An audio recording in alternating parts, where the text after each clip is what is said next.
Jaya Kunja Bihari.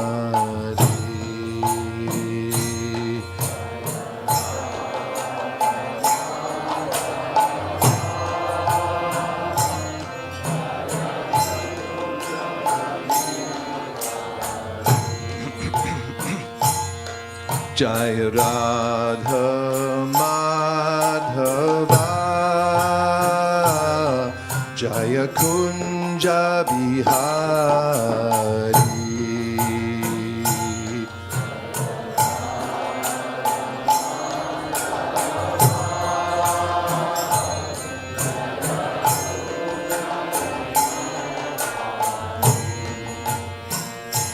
Jaya Radha Madhava Jaya Kunja Bihari.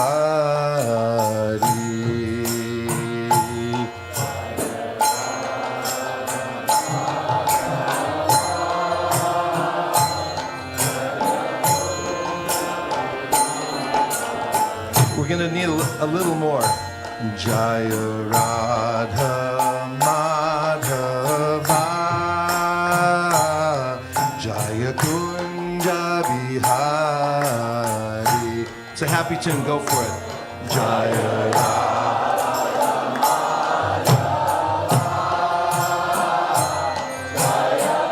Kunja Bihari.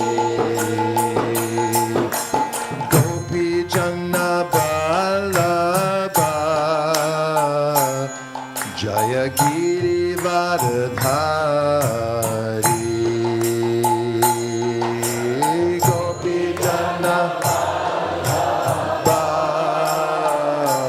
Jaya Giri Varadhari. Gopi Janna Ballabha Jaya Giri Varadhari.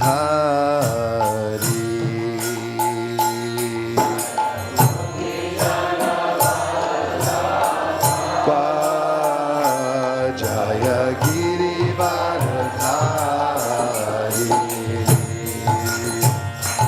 Jashodanandana Vraja Janaranjana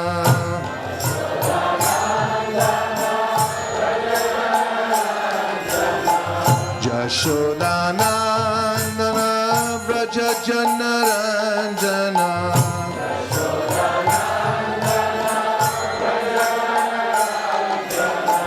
Jashodanandana Vraja Janaranjana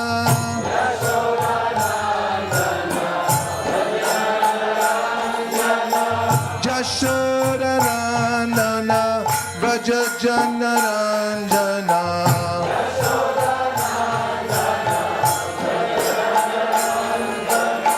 Jamuna Tira Vanachari.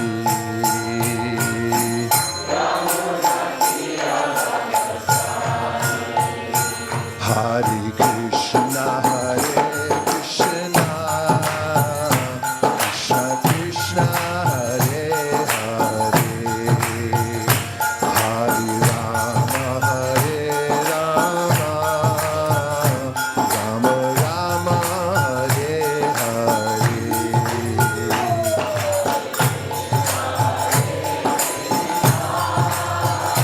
Krishna Krishna, Hare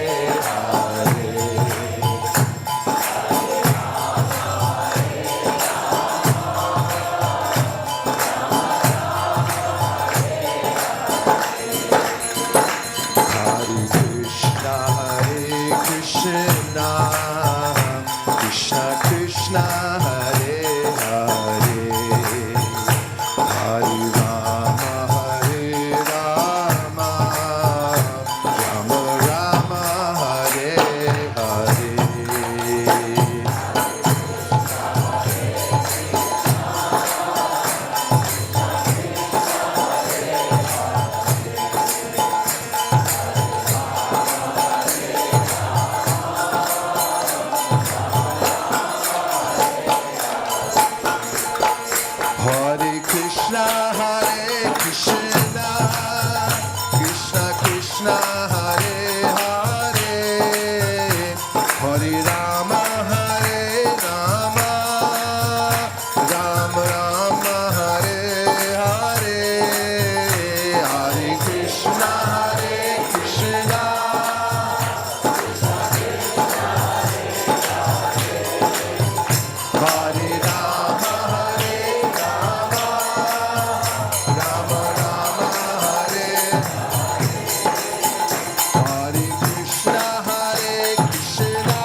Hare Hare, Hare Rama Hare Rama, Rama Rama Hare Hare, Hare Krishna.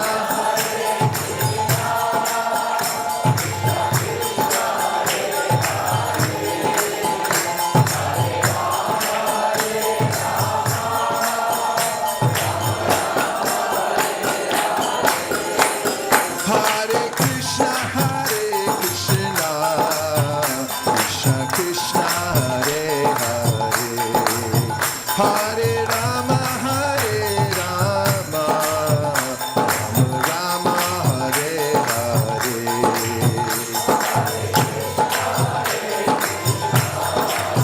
Krishna Krishna, little more.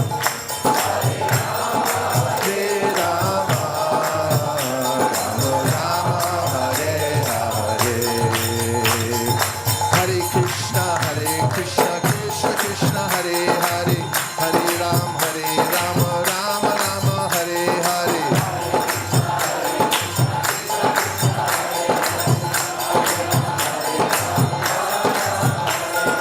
Hare Krishna, Krishna Krishna, Hare Hare, Hare Rama, Rama Rama, Hare Hare.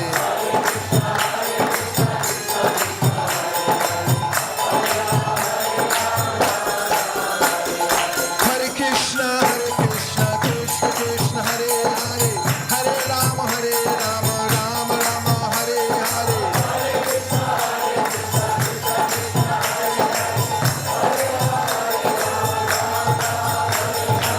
Krishna, Krishna Krishna, Hare Hare, Hare Rama, Rama Rama, Hare Hare.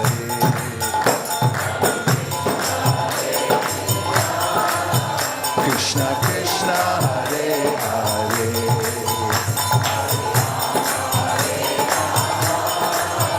Rama Rama, Hare Hare. Hare Krishna, Krishna Krishna, Hare Hare, Hare Rama, Rama Rama, Hare Hare, Hare Krishna.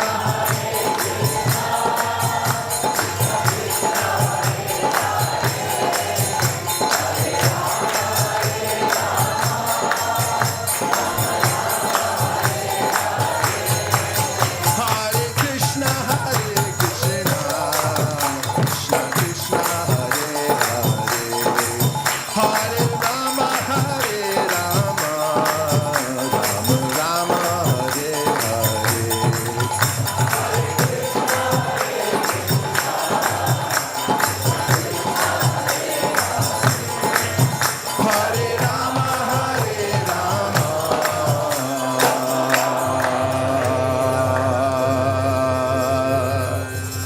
Hare Rama, Rama, every Rama, Hare,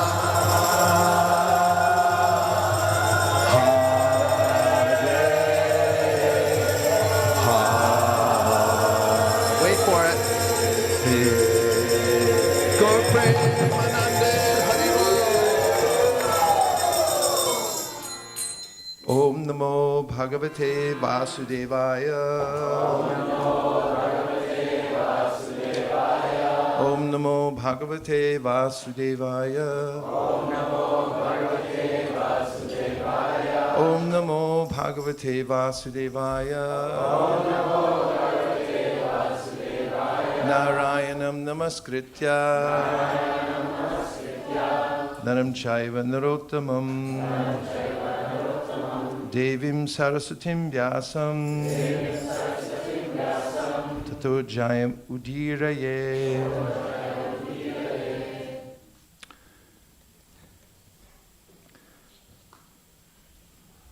Srimad Bhagavatam. Is it text 24 today? Okay.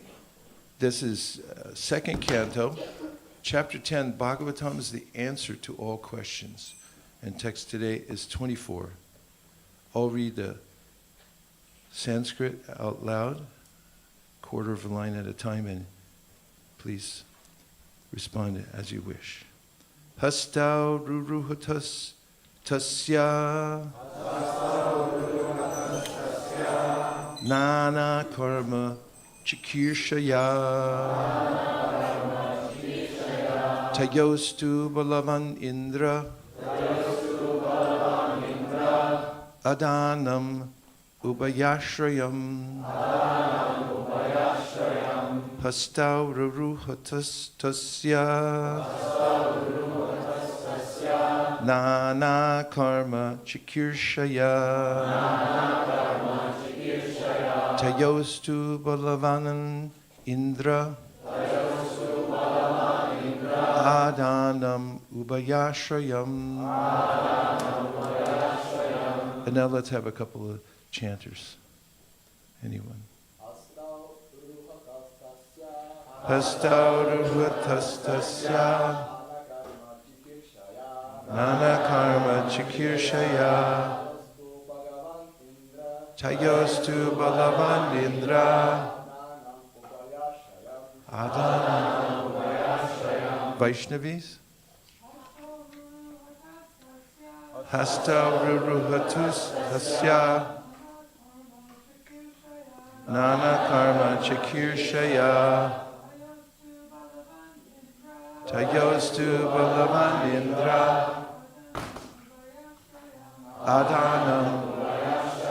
Hastau, the hands, ruruhatu, manifested, tasya, his, nana, various, karma, work, chikirshaya, being so desirous, tayo, of them, to, however, balavan, to give strength, Indra, the demigod in heaven, adanam, activities of the hand, ubaya ashrayan, dependent on both the demigod and the hand. Translation: thereafter, when the Supreme Person desired to perform varieties of work, the two hands and their controlling strength and Indra, the demigod in heaven, became manifested, as also the acts dependent on both the hands and the demigods. Purport by His Divine Grace Srila Prabhupada. In every item we can note with profit that the sense organs of the living entity are never independent at any stage. The Lord is known as the Lord of the senses, Rishikesha. Thus the sense organs of the living entities are manifested by the will of the Lord, and each organ is controlled by a certain type of demigod. No one, therefore, can claim any proprietorship of the senses. The living entity is controlled by the senses. The senses are controlled by the demigods, and the demigods are the servants of the Supreme Lord. This is the arrangement in the system of creation. The whole thing is controlled ultimately by the Supreme Lord, and there is no independence either of the material nature or of the living entity. The illusioned living entity, who claims to be the Lord of his senses, is under the clutches of the external energy of the Lord. As long as a living entity continues to be puffed up by his tiny existence, he is to be understood to be under the stringent control of the external energy of the Lord, and there is no question of liberation from the clutches of illusion, Maya, however much one may declare himself a liberated soul.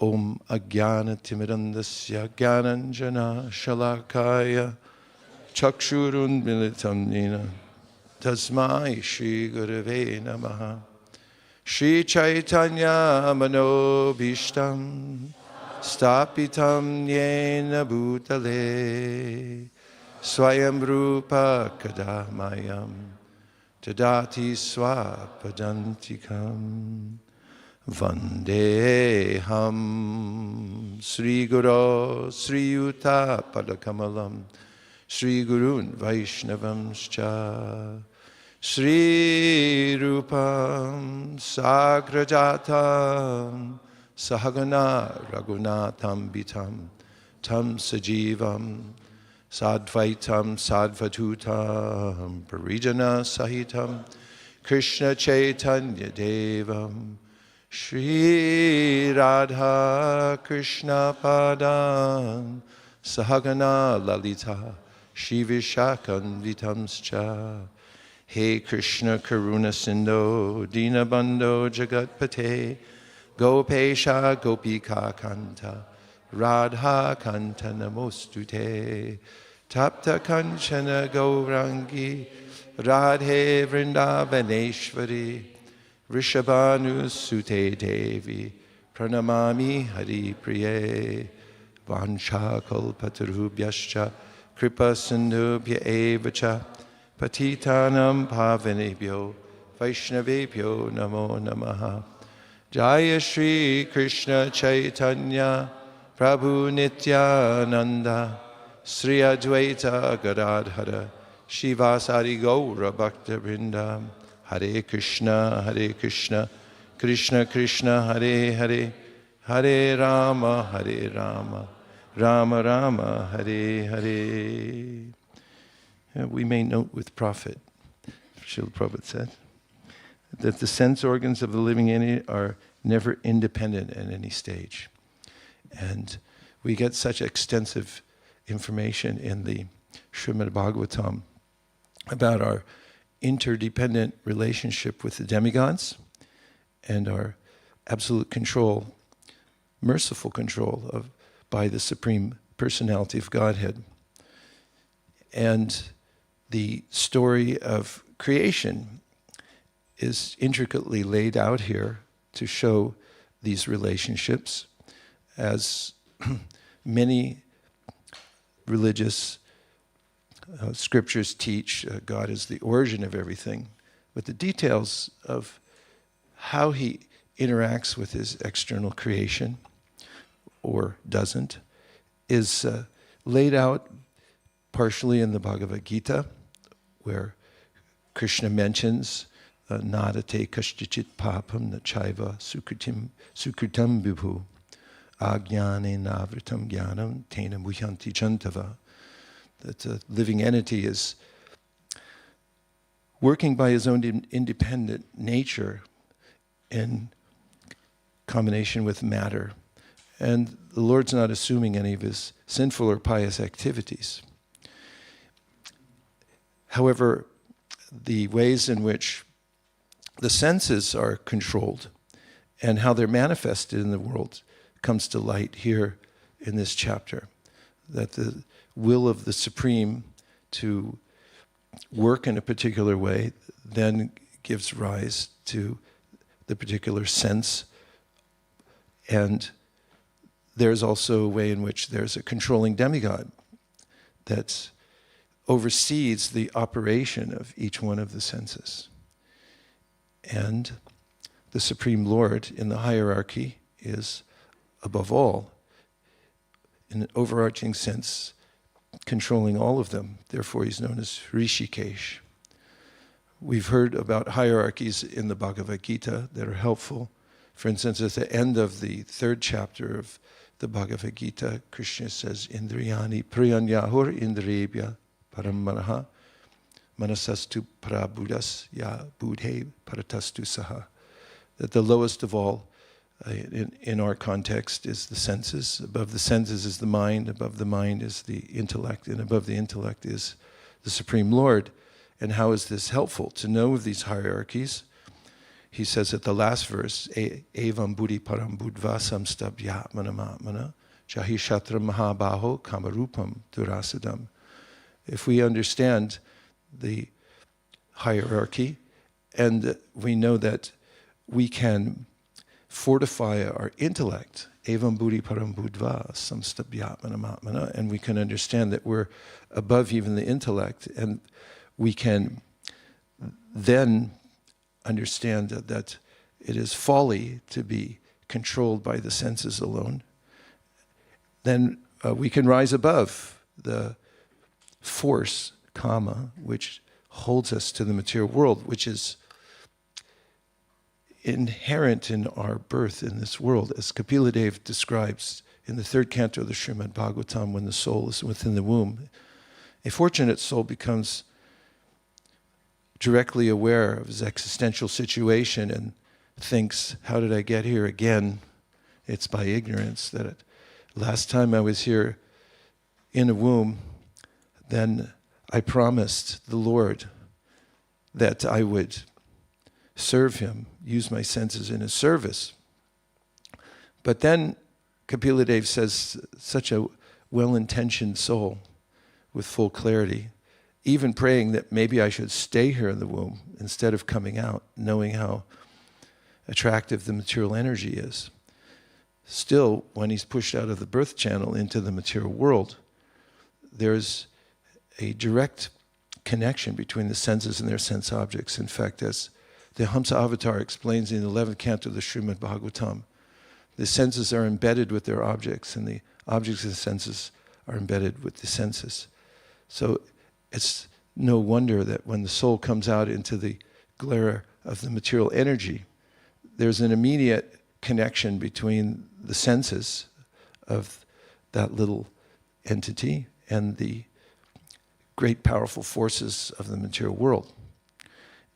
That is, the sense objects. In other words, they're connected. So the project of most yoga processes is to extricate oneself from the control of the senses and rise above it, to understand one's nature beyond the force of lust and anger and the lower qualities. And by mechanical means, one may stay the senses for some time, but as we know from examples given by our acharyas like Vishwamrita Muni, who could be more rigid in his practice of controlling the senses over thousands of years, even he succumbed to the senses when he heard some ankle bells. As Menaka, he didn't even open his eyes, he just heard the bells, because there's an innate relationship between my senses and the sense objects in the material world. And therefore, if I just get a little reminder, that's all it takes. That's why people advertise. They show you a picture and then they give you a little mantra to go with it. So every time you hear the mantra, you say, oh, I need some of that. Therefore, this information, accompanied by the wisdom of Shukadev Goswami about how one can purify the senses. Senses are real, and we're real, but now my senses are misaligned. And the process that Shukadev Goswami is teaching is to purify the senses by engaging them properly.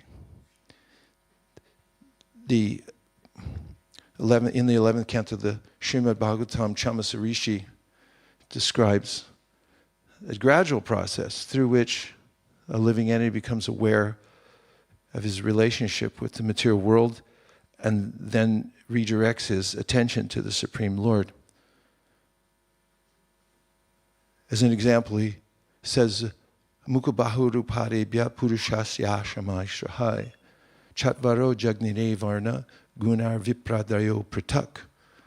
And that is that the imaginary universal form of the Lord, which is something that Shukadev Goswami points out to Parikshit Maharaj early on in the Srimad Bhagavatam, and is continuing to do so in this chapter, is a representative of the Supreme Personality of Godhead. And each part of the universal form,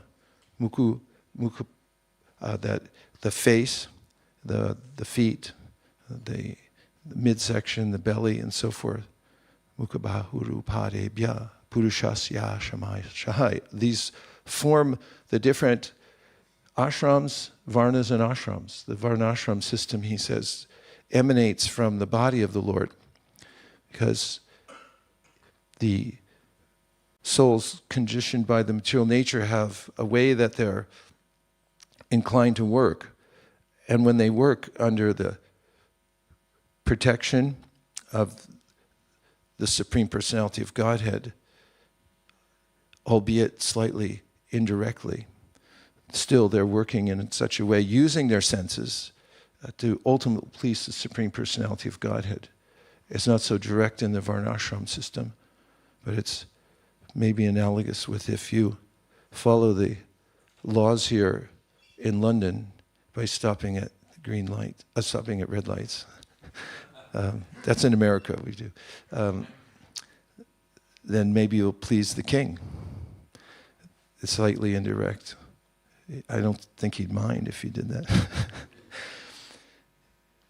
And then he said, Ya esham purusam sakshat atma prabhavam ishvaram nabhajanti avijananti stanad brashta padantyada. That if somebody misses this opportunity and knows about the connection between our senses and the universal form of the Lord and how they're manifested and how they're meant to be engaged in a natural way, or directly denies the Lord offensively, then such a padantyada, such a person will fall down from his position in the material world and become hapless and under the control of the senses.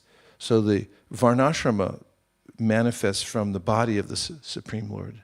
Mukhabahuru parebhya purushasya shamaysaha chatvaro jagnire varna gunar viparatarayo pritak ya esham purusham sakshat atma prabhavam ishvaram nabhajanti avijanati stana brashta padantyada. One becomes brashta, or fallen, if one doesn't have a connection with the conception of using the senses somehow under the shelter of the Supreme Personality of Godhead. So then we have the process of bhakti yoga, through which one can understand one's symbiotic relationship with the demigods. We're dependent on them, and they are dependent on us.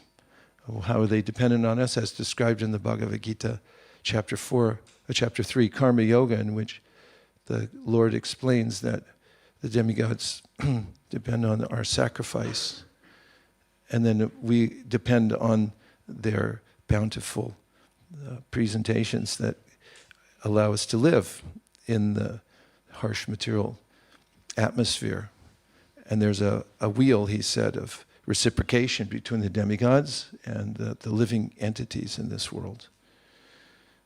Then, beyond this, Krishna begins to explain that I'm the Lord of all the demigods. And this is an inquiry by Arjuna in the 8th chapter of the Gita, Kim Tat Brahma, Kim Adhyatma, Kim Karma Purushottama, Adidaivam Kim Proktam, Adidaivam Kim Uchite. He wants to know what's our relationship with the devas and so forth, and with karma, and the whole morass of the material world, and who is the Lord of sacrifice within the body. So then Krishna explicates that in the 8th chapter of the Bhagavad Gita, giving us clarity and bringing us to the 9th chapter, the ultimate point, which is that one can engage in devotional service, by which we directly engage our senses in the service of the Supreme Personality of God. For instance, patram pushpam palam toyam, yomi bhaktya prayachati, taram bhakti paritam ashnami paritatmanaha. Indirectly, he describes earlier that if we become aware of the fact that we are separate from the senses, which are under the control of the devas, we can see that they're going on by higher control, that we have nothing to do with the process. And then he explains how one can do that by, reviving one's intention. For instance, in the 5th chapter of the Gita, sorry, I'm kind of rambling along, I'll get to the point in a minute. He says, Naiva kinchit karomiti yukta manyeta tatvavit pashyan shinvan sprasan jigran ashnan gatshan shubhan shasan pralapan vishnunan grinan unmishan nimishan napi Indriyan indriyateshu vartanta iti dharayan. That a person who's come to be aware of the fact that he or she is separate from the material body and sees that I'm not doing anything. Naiva kinchit karomiti. And there's nothing. Kinchit. Not anything that I'm doing.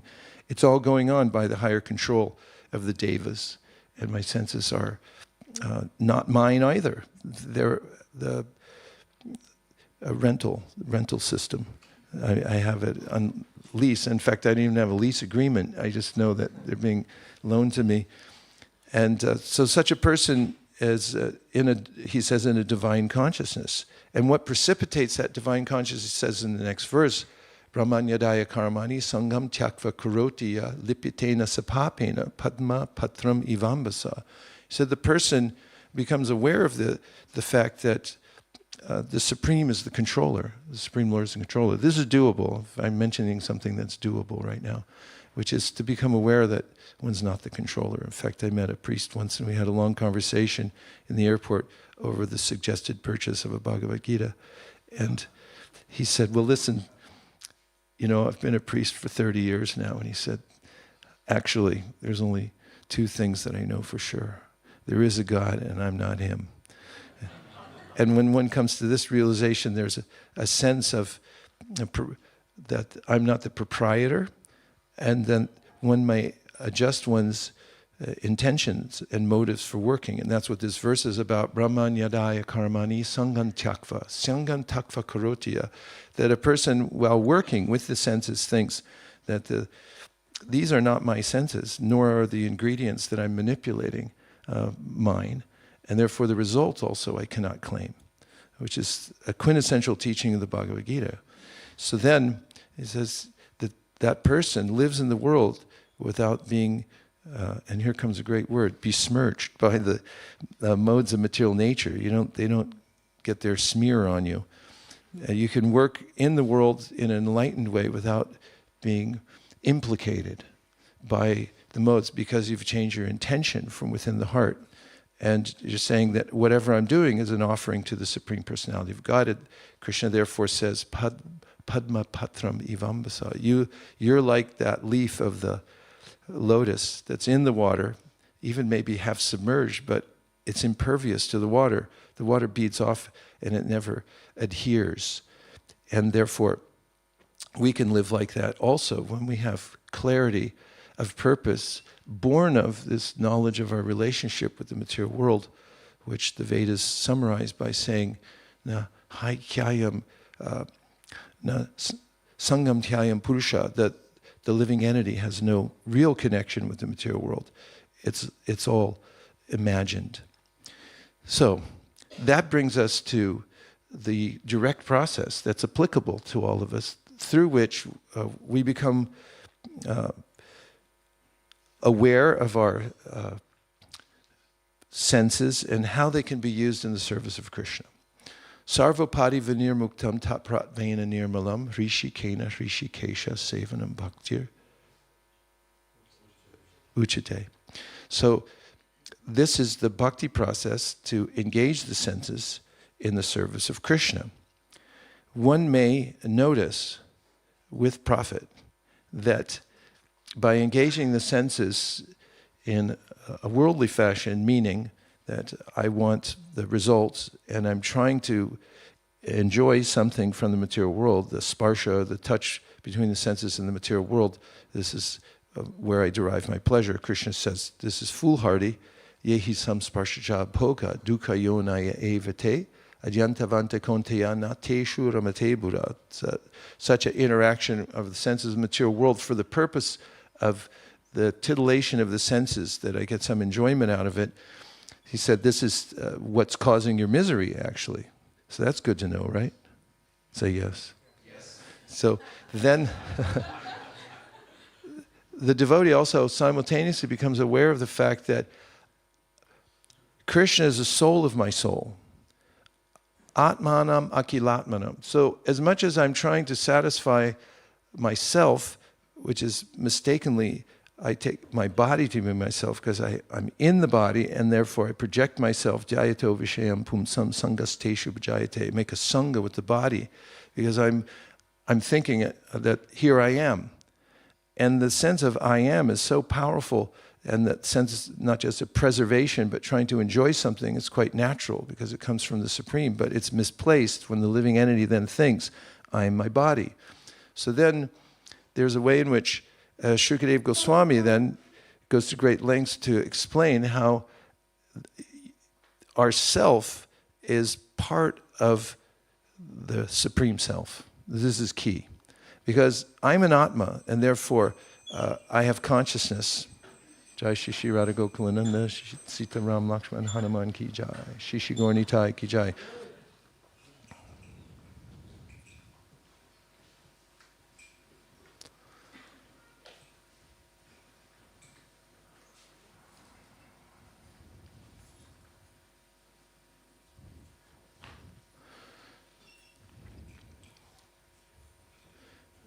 When I realize that I'm part of the whole,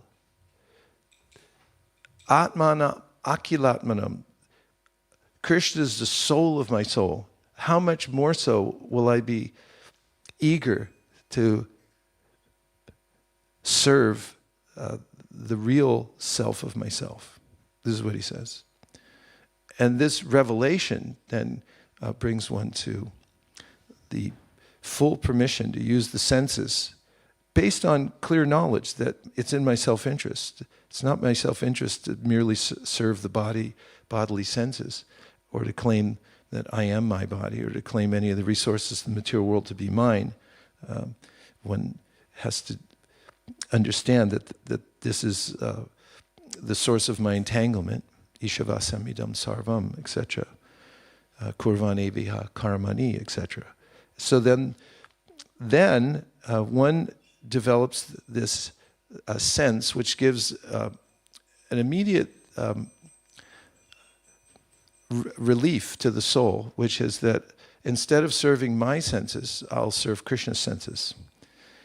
And therefore, in a beautiful prayer, the devotee says, Kamadinam katina katida palita durnideshas tesham jatamayina karuna natrapa no pashanti utsridaitana tayarapate samprata labda buddhis tamayanam sharanam abhayam mamniyak shvatma dasye. I'll do it again in a second, get it right. He says, Kamadinam katina katida palita durnideshas. There's a sense that for how long have I served the bad masters of my senses? They never gave me any time off. They never gave me mercy.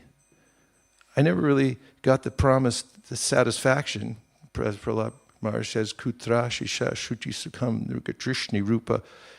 Where is that happiness that they're promising? Everybody's promising in the material world. He says, where is it?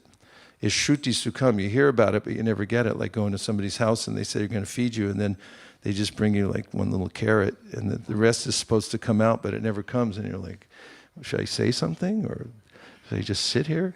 So the poor soul in the material world is like, yeah, we'll get it to you soon. And it just never comes. And then there's a revelation through the Bhagavatam that actually no more of this. But one has to have a place to turn. Otherwise, we turn to nihilism and say there is no soul, there is no anything. And what is it? Utsrijaitana yarupate samprata labda buddhis. I get my intelligence back to evam buddhi param buddhva. My intelligence becomes fully enlivened because now I know that Krishna is the soul of my soul. And he's the surit, the best friend. And what's more, he's the source of everything. And so when I serve him, I'm naturally satisfied, beyond satisfied. I'm ecstatic and happy in that engagement. And therefore he says, no mas. That's it. I'm finished. I'm finished serving you guys. So long. Good luck. But I'm out of here. You don't have to stay here, but you can't. You don't have to go home, but you can't stay here. For the senses, I'm out. Obama out. And so there is a great relief, and the devotee then says, now I'm changing my allegiance from serving my senses and trying so hard here. I'll just serve Krishna's senses. Therefore, you see, Like, how would a devotee live in a temple, sleep on the floor, get up early in the morning and come and serve the Lord? This is because they're feeling this direct satisfaction by directly engaging in serving the senses of the Lord, who's the soul of our soul. And there's unlimited sense of satisfaction. And one last point, and that is that the demigods here in the material world are representatives of the devas in the spiritual world. And Brahma, in his prayers that he offers in the 10th canto, 14th chapter, says at text 33 that the residents of Vrindavan are the cups, the senses of the residents of Vrindavan are the cups through which the devas drink the ecstasy of their exchange with Krishna. For instance, because you see we have this symbiotic relationship with the devas, and therefore when we're engaging in pure devotional service, then there's a way in which the devas are also experiencing this spiritual stimulation. And Brahma says about the residents of Vrindavan, they're the cups through which they're drinking in the nectar of Krishna's beauty, and they specifically mention that they can hear his ankle bells through the residents of Vrindavan. And unlike the ankle bells of Menaka, which distracted the meditating sage, the ankle bells of Krishna and everything about him is engaging the senses in their proper way, in such a way that the soul feels completely happy. So we hear of the symbiotic relationship, Brahma says, with the residents of Vrindavan, and similarly when we engage in material activities, it's also a strain on our counterpart demigods in this material world. And now I will stop my rambling and ask for a few reflections and questions. Yes.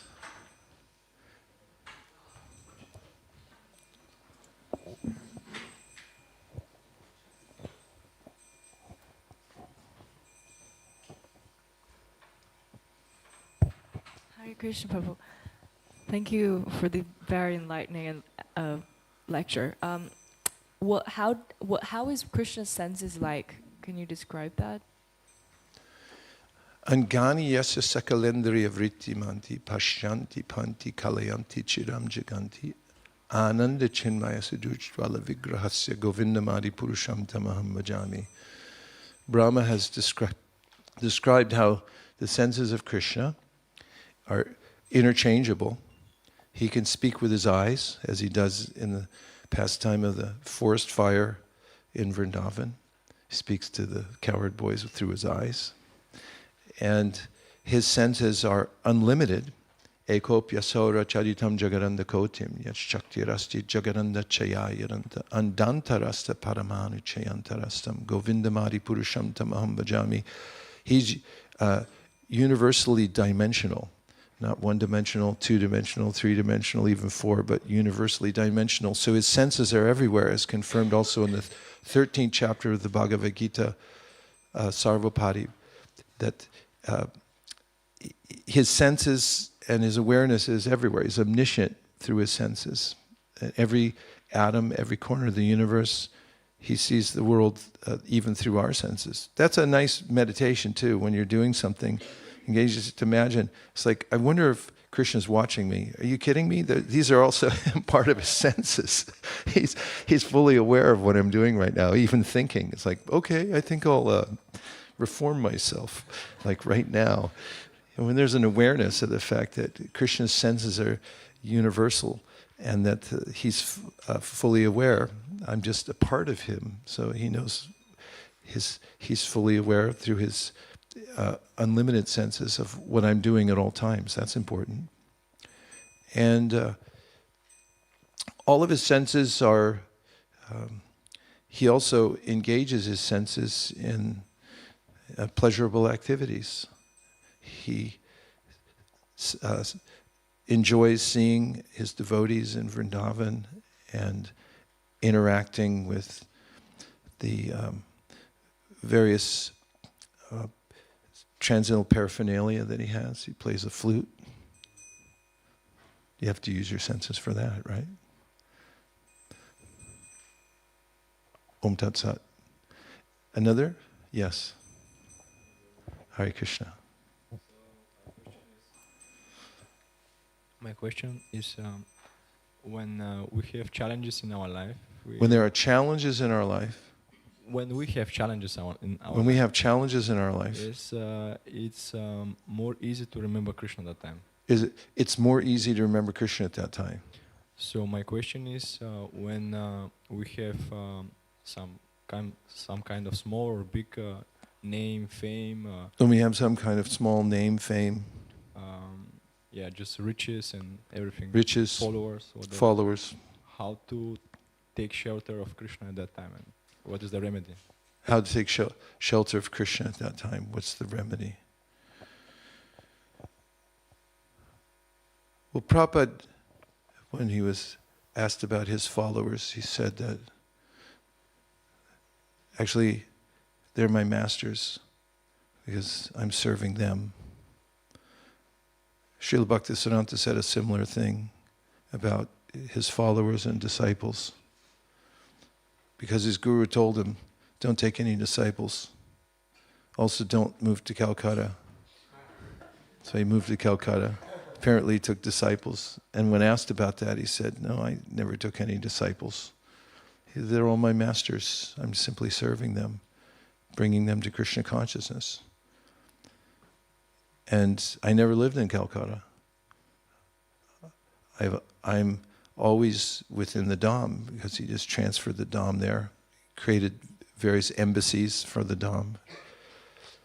So we have to see reality, remember who we actually are, that although I may see various gains in my life, could also keep in mind that all that I get in this world is beyond my power to achieve, and that it's unseemly to claim it as mine. A gentle person doesn't claim anything in this world, but claims that actually it all comes from Krishna. So you could experiment with that by just offering whatever you get in Krishna service and not claiming proprietorship over it. How to do it? Well, just do it, which is one of the main points of understanding things as they are. Because if I do, I can understand also, as soon as I claim something to be mine, then it sticks to me. And then you're responsible for it. And that's no fun either.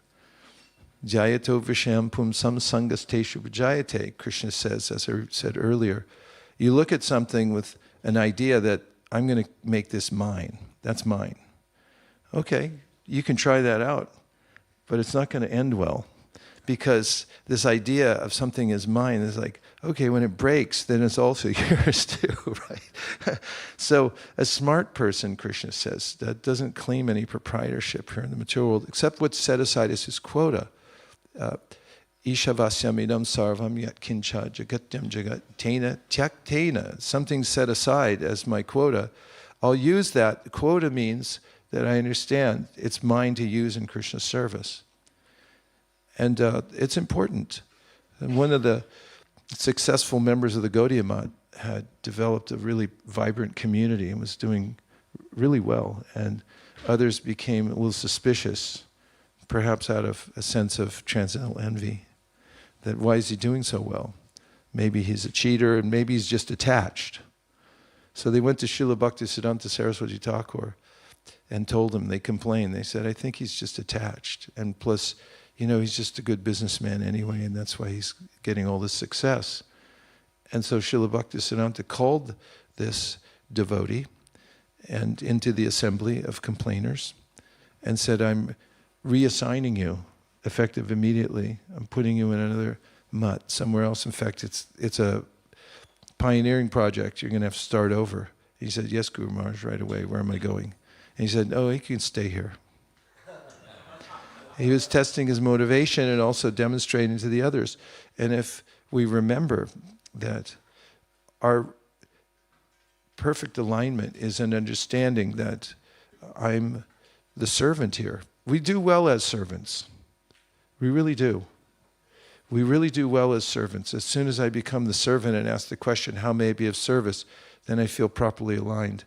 And as soon as the errant idea that maybe I'm the master and why aren't people serving me hard enough comes into my mind, then I start to feel anxiety. So we can become aware of that and then test it out. And then we'll notice by changing the frequency back and forth, which seems better aligned. And as it turns out, every time you always win by being the servant and keeping a humble attitude. And we have 30 seconds left. So I'll take one last reflection, a question which I'll answer in less than 15 seconds. Or your money back from today's class. Thank you for the wonderful class, Maharaj. I was just wondering, the demigods are in control of all the senses in this body, and the Supreme Lord is like the overseer, and we are totally not independent. So why is there blame for the human being if they are completely controlled? The senses and the body is controlled, and the Supreme Lord is overseeing everything.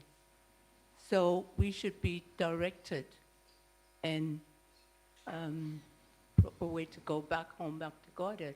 And yet there's so many deviation on our part. So Yeah, we should deviate. That helps. And there is direction. Therefore, Vyasadeva says in the Vedanta Sutra that all of the Shastras are written for us.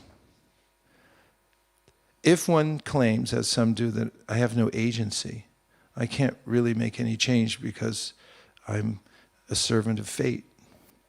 And how would I possibly get out of this whole situation because it's beyond my control?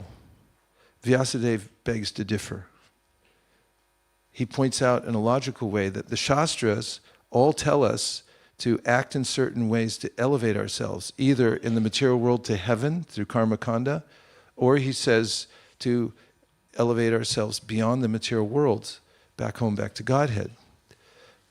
He points out, who are the Shastras speaking to? He says, to us.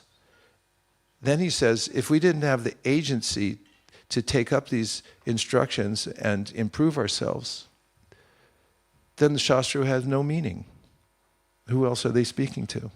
And in that way, ties a little ribbon and gives us that gift and says, you are responsible, follow the direction of the Shastra, and you'll be free. There's lots to choose from. If you're totally attached and in the mode of ignorance, there are Shastras that tell you to regulate your ignorance by killing a goat on a dark moon night and whisper in its ear, excuse me, little fella, but next life you can chop my head off too. There's a wide project throughout the Vedas, something for everybody. In Kali Yuga, Chaitanya Mahaprabhu was mercifully given a very direct process for devotional service through which even the most lowly can fulfill all their desires, material and spiritual, just by the chanting of the Hare Krishna mantra. Kalim sabhajayantyan yarya gunagya sarabhagina yatra sankirtanenaiva sarva swartopi labhyate. So anyway, I could have given a 15-second answer, and that is that we have clear direction. We do have the wherewithal at any time to surrender. Last thing I'll say, Prabhupada mentioned, in regard to Sarva Dharman Parityaja, didn't Krishna give a statement at the end of the Bhagavad Gita that if you surrender to me, I'll deliver you from all sinful reaction? Did he say Masuchaha? Don't worry about a thing. I'll take care of everything. Did he say it or not? Yes. Yeah. So Jiva Goswami says the devotees remember this constantly because Krishna offered it. And they know that Krishna's good for it. If a man comes in here and sets up a little table and says, opens a briefcase, so you line up here, I'll take care of all your affairs. Would you take it? Yeah, but then you might think like, yeah, but first of all, what if he goes broke doing this? What if it's a scam? What if, the guy's crazy? So many things you think. But then Prabhupada said, but the Supreme Personality of Godhead, he's good for it. So therefore, he says something remarkable in that Sarvadharman Parityaja purport. He said, at any time, you can take it. And then he says, just like the man comes and he has a bag of money, and he says, here, take this. So you're poor, right? No, not you guys are poor, but the person in the example's poor, says, here, take the money. So you have two choices. Choice number one, choice number two. That's right, two choices. So those are choices in life. Krishna says, Sarvadharma Parityaja, just take it, and I'll deliver you from all sin-free action. And that's what makes life exciting, is looking at those two choices, and we're always thinking, like, am I going to take it or not take it? And then Prabhupada said, there's a replacement for all the four sinful activities. One of them is gambling. Not that many people break that regulative principle very often.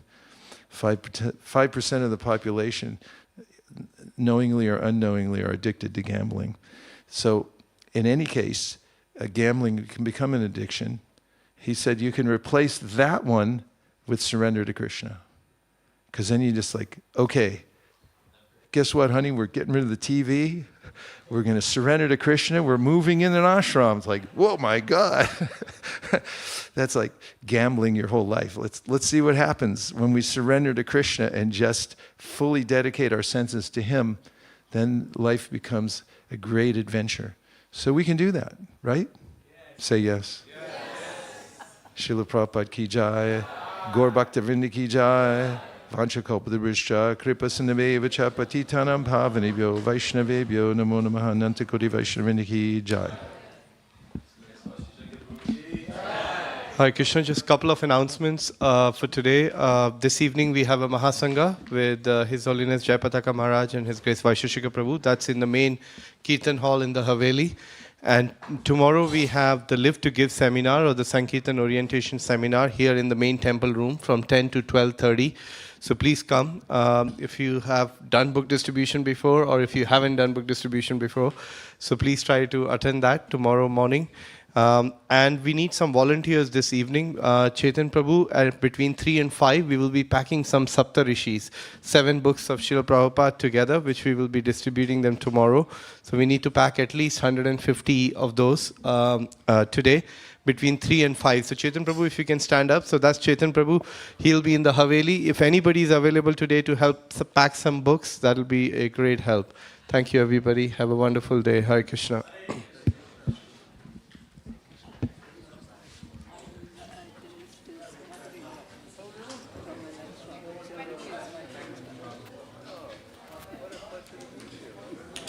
Hare Krishna. Thank you for the wonderful baby.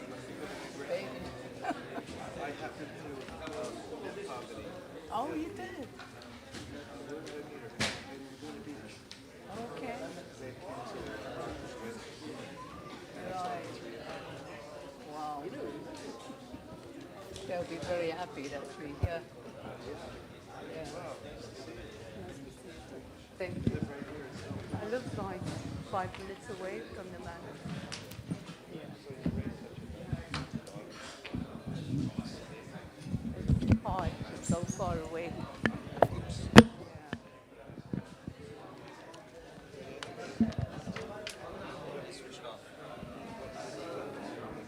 All right.